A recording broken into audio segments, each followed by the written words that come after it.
রবীন্দ্রনাথ ও তাঁর সর্বক্ষণের সঙ্গী বনমালীকে নিয়ে আমি বিশ্বজিৎ আপনাদের জন্য নিয়ে এসেছি আমার ও আপনাদের আজকের পডকাস্ট নৈবেদ্য। রবীন্দ্রনাথ ঠাকুর শুধু একজন কবিই নন, তিনি ছিলেন এক বিস্ময়কর ব্যক্তিত্বও বটে। আজকের গল্পের অন্যতম মূল চরিত্র তাঁর সেই বিশেষ সর্বক্ষণের সঙ্গী বনমালী। তাঁর সম্পর্ক ছিল প্রভু চাকরের গণ্ডি ছাড়িয়ে যেন এক অদ্ভুত বোঝাপড়া, যেখানে বুদ্ধি, রসিকতা আর আন্তরিকতা মিশে গিয়েছিল একসঙ্গে। এই পডকাস্টে আজ আমরা শুনব রবীন্দ্রনাথ ও বনমালীর সম্পর্কের এক চমৎকার কাহিনী, একটি হারানো জিনিস, এক অদ্ভুত অনুমান, আর শেষে এক মজার সমাধান। শুনতে থাকুন, সঙ্গে থাকুন।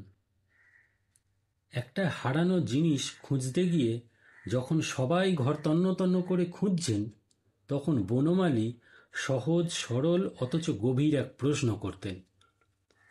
বাবা মশাইয়ের পকেটটা দেখে নিয়েছেন তো? কল্পনা করুন, স্বয়ং রবীন্দ্রনাথ ঠাকুরের পকেটের দিকে ইঙ্গিত। ভাবা যায়? রবীন্দ্রনাথের ছিল এক অদ্ভুত স্বভাব। তিনি যখন কোনো জিনিস হাতে নিতেন, কখন যে নিজের জোব্বার পকেটে তা ফেলে দিতেন তা নিজেও জানতেন না। ওদিকে সেই জিনিসটা হারিয়ে গেলে শুরু হতো বিস্তর খোঁজাখুঁজি। বাড়ির লোকজন, আশপাশে সবাই খুঁজতে লেগে পড়তেন। কিন্তু এই জটিল সমস্যা সমাধানের জন্য ছিলেন এক জাদুকর, তিনি এই বনমালী। বনমালী ছিলেন কবির একনিষ্ঠ সহকারী।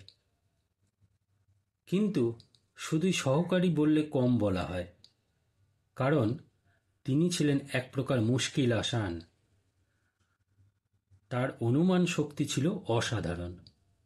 যখনই বাড়িতে কিছু হারাতো, বনমালী একটি মাত্র বাক্যই বলতেন, বাবা মশাইয়ের পকেটটা দেখেছেন তো? আর দেখাই যেত সত্যিই সেই হারানো বস্তু কবিগুরুর জোব্বার পকেট থেকেই শেষমেশ উদ্ধার হচ্ছে। এমনই এক মজার ঘটনা ঘটল একবার। এইরকমই এক মজার ঘটনা বর্ণনা করেছেন মৈত্রেয়ী দেবী। একদিন তার বোন চিত্রিতা দেবীর চশমার খাপটা গেল হারিয়ে। ছোটখাটো জিনিস হলেও প্রয়োজনীয় তো বটেই।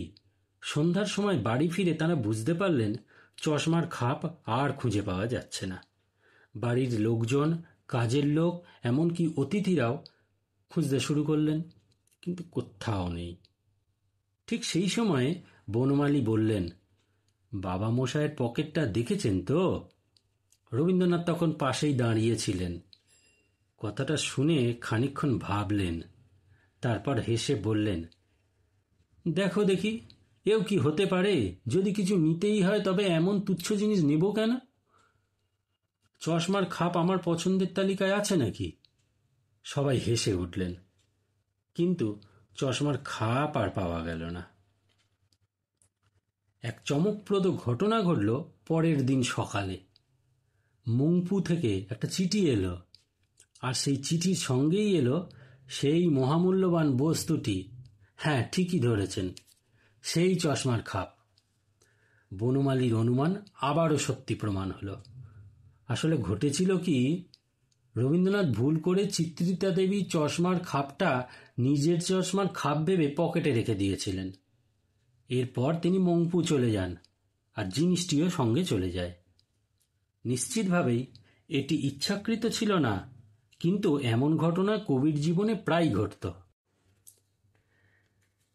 এই ঘটনা শুধু হাস্যরসেরই নয়, এটি আমাদের কবির সহজ সরল মনোভাব, তার ভুলে যাওয়ার স্বভাব, আর বনমালীর বুদ্ধিদীপ্ত পর্যবেক্ষণ ক্ষমতার এক মজার উদাহরণ। পরের বার যখন কোনো কিছু হারিয়ে যাবে, আপনিও একবার ভাবতে পারেন, পকেটটা ভালো করে একবার বরং আমিও দেখেই নিই।